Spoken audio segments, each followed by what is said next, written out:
Recently, me and 10 friends played Valheim all day, every day for a week straight. And this is our story.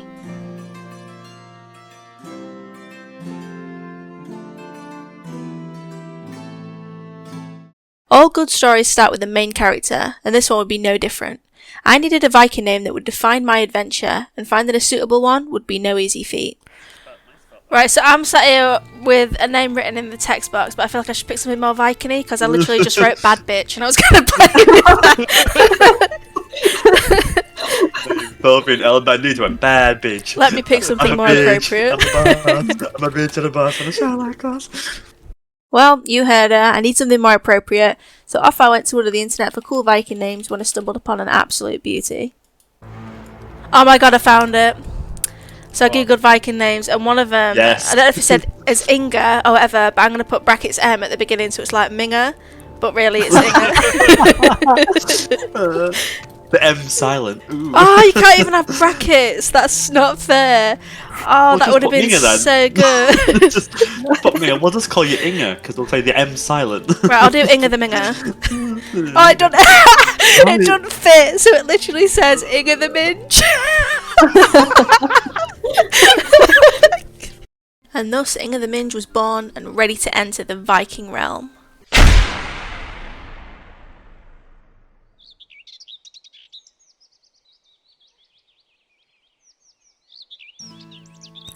We started the game at what looked like a miniature version of Stonehenge, which we'd later learn to be called the Sacrificial Stones. We spent some time around the spawn learning to fight and gather resources using our fists. Punching trees naturally resulted in us collecting wood, and fighting the lizard-like creatures, known as necks, gave us food to munch on. I'll tell you one thing though, those necks sure were easy to defend myself against once I learned about crafting and used my newfound skills to create a club. What followed was building a house. It was going to be pretty large to fit all of us. At the point of starting we knew there to be 8 of us going on this adventure after all, a number that would grow further from there. The house creation continued into the night, where we appreciated the beautifully coloured tree above us in the sky. Right, I'm gonna stick it here. Whoa, look at that above us, that big tree. Oh wow, I've not seen that before. Holy you know? shit. It's Holy yeah. shit! It's a big boy. Oh, and then I set myself on fire. It looks really pretty though, to be fair. Oh, I'm on fire, I don't know why, but I'm on fire. I'm on fire. You went into the campfire, didn't you? I might have blamed someone else for it as well. I didn't even move.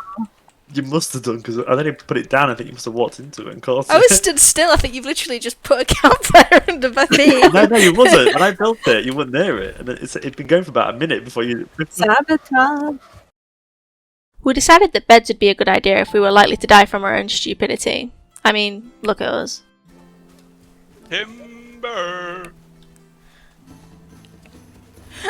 It's rolling after you down the hill. Oh my god!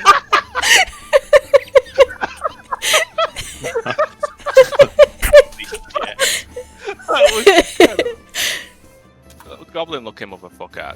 Fucking wash, you cunt. Fuck off. Right, so if we want to get onto the side of the river and see what's over there, that is a raft job. Shaman? Oh. Mum give me a raft job. Yep, we definitely needed beds. I didn't contribute much in the way of building the house, so I decided to build a dock ready for our seafaring adventures, only to then be informed that what I was actually building was a dock more suited for pond faring.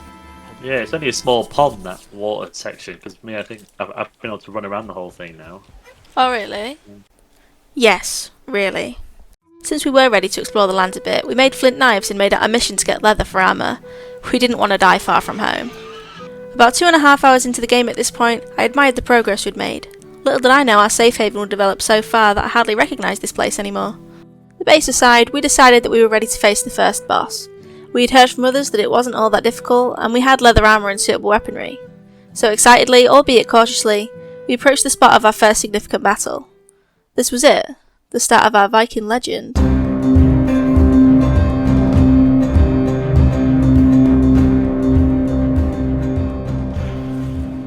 Oh dear god. Oh, there he is. Oh. I mean, he looks pretty harmless, what do you mean? Oh, there he is! Oh, oh, 5 hours are good. 5 hours will do some good damage. Yeah. Oh. Taking its health down a little bit. Oh shit, hello. I made myself in beef dripping before this battle. I'm sorry. Right up his bum hole. Come on. That's his weak spot. Just ram your spear right in there. He's like, Oh, and it's just like Valorant, this whipping Yeah, everything. Yeah, he's Hey! dead. Yeah. Well done, guys. Awesome. Teabag his body. Teabag. This is the world's slowest. Honourable teabag. So maybe we didn't take it super seriously, but how many people can say they've teabagged a lightning shooting deer? Yeah, didn't think so. Our reward for killing the boss was a trophy, which we hung up at the sacrificial stones. This granted us an ability we could activate to make us use less stamina when running and jumping, something we felt would be very useful. In addition to this, some of us also received a special item, a hard antler. This could be crafted into an antler pickaxe, and one member of the group had already discovered on a separate world that this pickaxe could be used to obtain copper and tin from the Black Forest. So those of us that were awarded the antler made our way there. We managed to get our hands on some tin, but quickly became overwhelmed by how much stronger the enemies were in the Black Forest. Thinking there may be strength in numbers, we went back to fight the boss a second time, so that everyone could get the pickaxe and we could all go back to the Black Forest together the next day. Now rest assured, we did take it as seriously as the first time we did it. Jump attack, bitch. I just shot Rudolph in the arsehole. Come back here. Rudolph's red nose is winking at me. This is crazy. It's going a bit mad, this, isn't it? Oh, there we go. We spent the rest of the evening improving the base by building a couple of lookout spots for when enemies attack us, as well as building the spot for all our wood to go.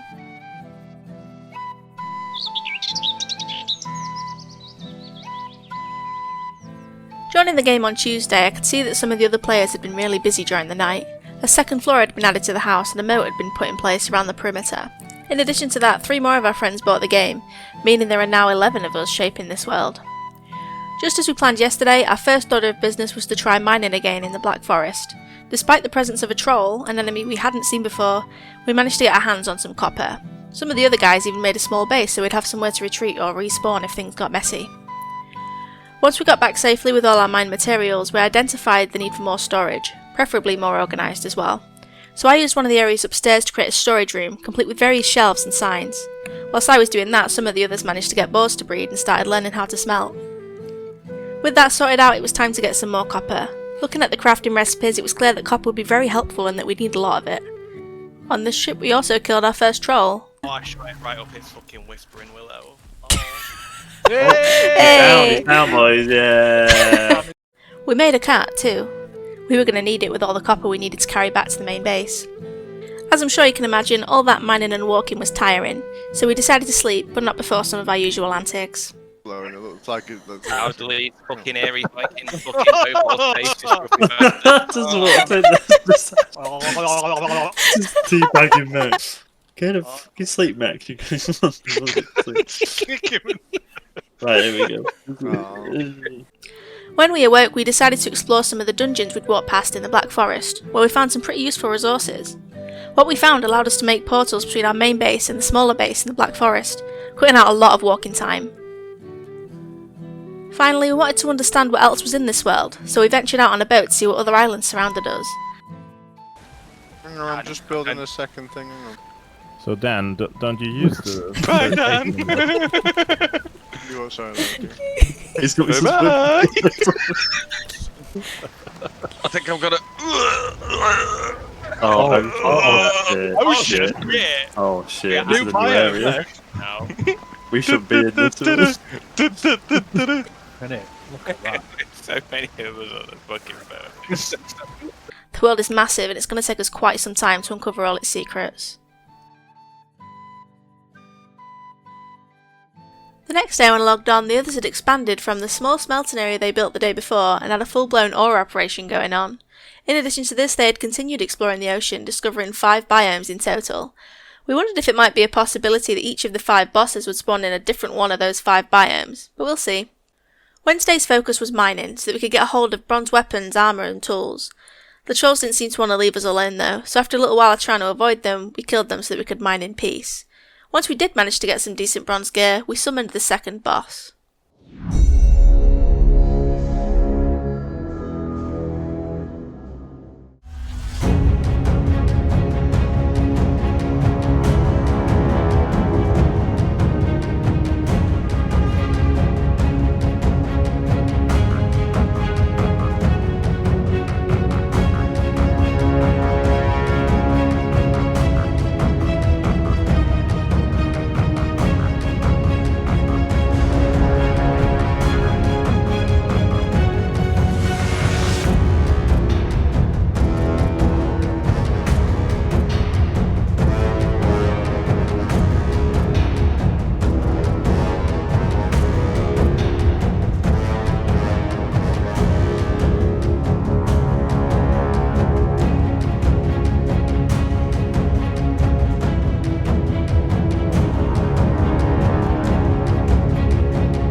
This boss gave us another ability, whereby our woodcutting was improved, but you could only have one ability equipped at any one time, and I decided it wasn't worth trading off the first ability. In addition to that though, he gave us keys to access dungeons in the swamp biomes. Since we expected enemies there to be strong, I upgraded my helmet and cape for troll hide before I headed out. We found out that we can get iron by mining this muddy stuff between the rooms of the swamp dungeons, but my god was it heavy. It took us many trips to get it back to the small base some of the others made towards the south of the swamp, since it just took up so much weight in our inventories. In the end though, we absolutely killed it in the dungeons, obtaining more than 400 iron, enough to get iron chestplates and leggings for all 11 of us. Having achieved so much, I left the day there.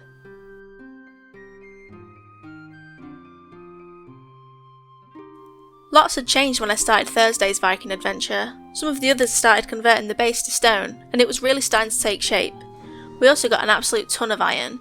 It turns out they made a mistake in saying that we got 400, we actually had a lot more, and some of the others sunk some time into finding more after I had gone. So rather than having enough to make a chestplate and leggings, we actually had enough for full level 4 iron suits of armour for all 11 of us. That became my first order of business, slapping on some of that beautiful iron armour. Now about that stone conversion for the base, it had taken the group a lot of work to put in place, and the inside looked fantastic with the changes, but the outside was a little bit lacklustre. This became my one and only focus for the day. I gave it a real castle vibe, complete with battlements at the top and windows for us to watch over our land from within the safety of our humble abode.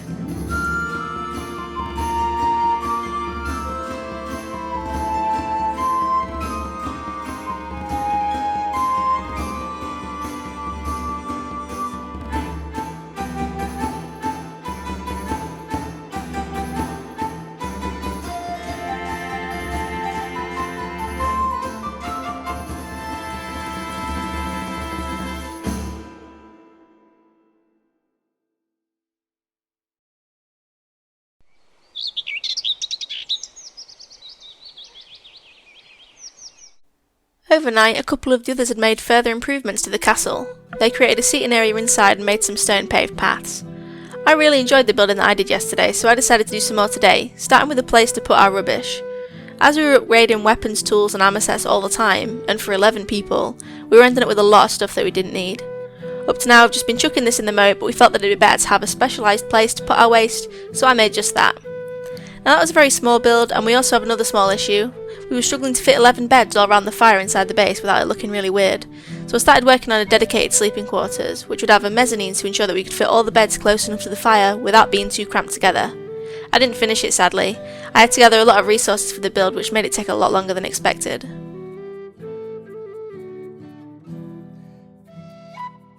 On Saturday morning, I dedicated my time to finishing the sleeping chambers, and I must admit I'm quite happy with how it turned out. Later on in the day we decided to fight the next boss. Now for those of you that aren't keeping count, that's boss number 3. But the only trouble is that we didn't know where he was.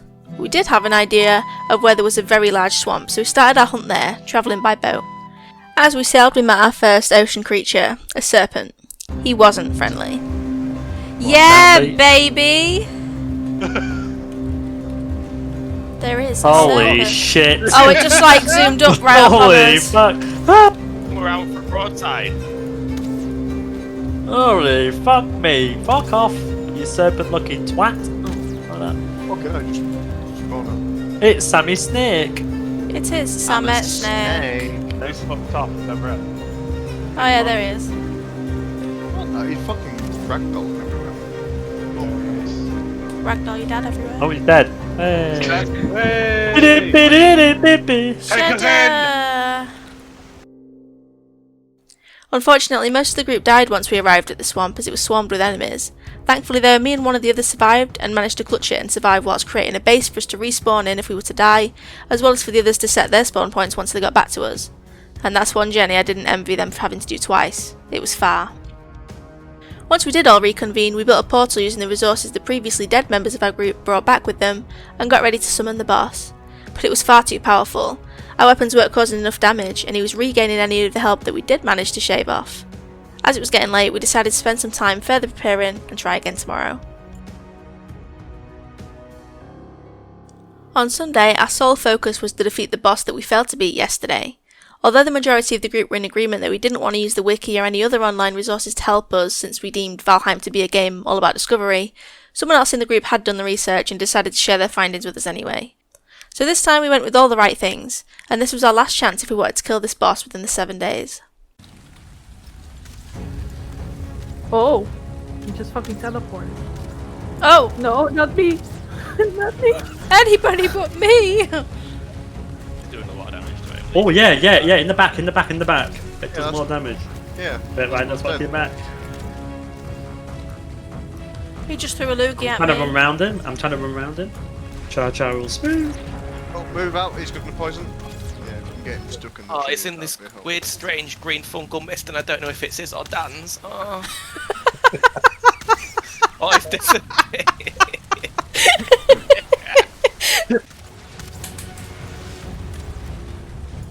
Oh, he just did a bit of a Yeah, I'll teleport, teleportation. Oh, run Ash! Oh Yeah, my I'm gonna touch God. him. He's doing the back. melee. Move out. Right, let's fuck him up. Go, he's turning. Right, melee, run away. Yeah. Right, wait, right, now all push in, fuck him up. Cha! Yay! Well done, guys, well done. We did it. We killed the 3rd boss, and upon placing our trophy on the sacrificial stone, we unveiled the 3rd power, damage reduction. We decided to split some of the abilities up between us all, because we knew that if you activated your power near someone, it activated for them too, allowing us to utilise the effects of multiple powers at once. The item we dropped also appeared really helpful. It was a wishbone that alerted you when you got near buried treasure or silver ore. We tried to make use of this in the mountains since we got our hands on some frost resistance potions, but had no luck. With the 7th day drawing to a close, there was nothing left to do other than reflect. Reflect upon the havoc that we wreaked upon the powerful creatures that roam these lands, the places and the things that we discovered, and the significant impacts that we had on what was once just forests and fields. But more than any of that, we get to reflect upon the laughs that we shared and how much we enjoyed accomplishing all of this together. Because really, how often do you get together with 10 other people and no life a game for a week straight? Only every once in a while.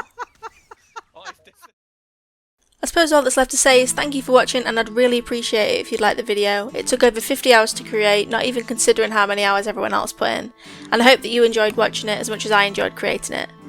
If you'd like to see us abandon our lives again, or just enjoyed watching us goof around, then feel free to take a look at my other videos, make suggestions for what you'd like us to do next, and subscribe so that you're the first to know when I upload a new video. And if you decide to buy Valheim, we want to hear in the comments what your super serious Viking name's going to be. Every legendary Viking needs one after all.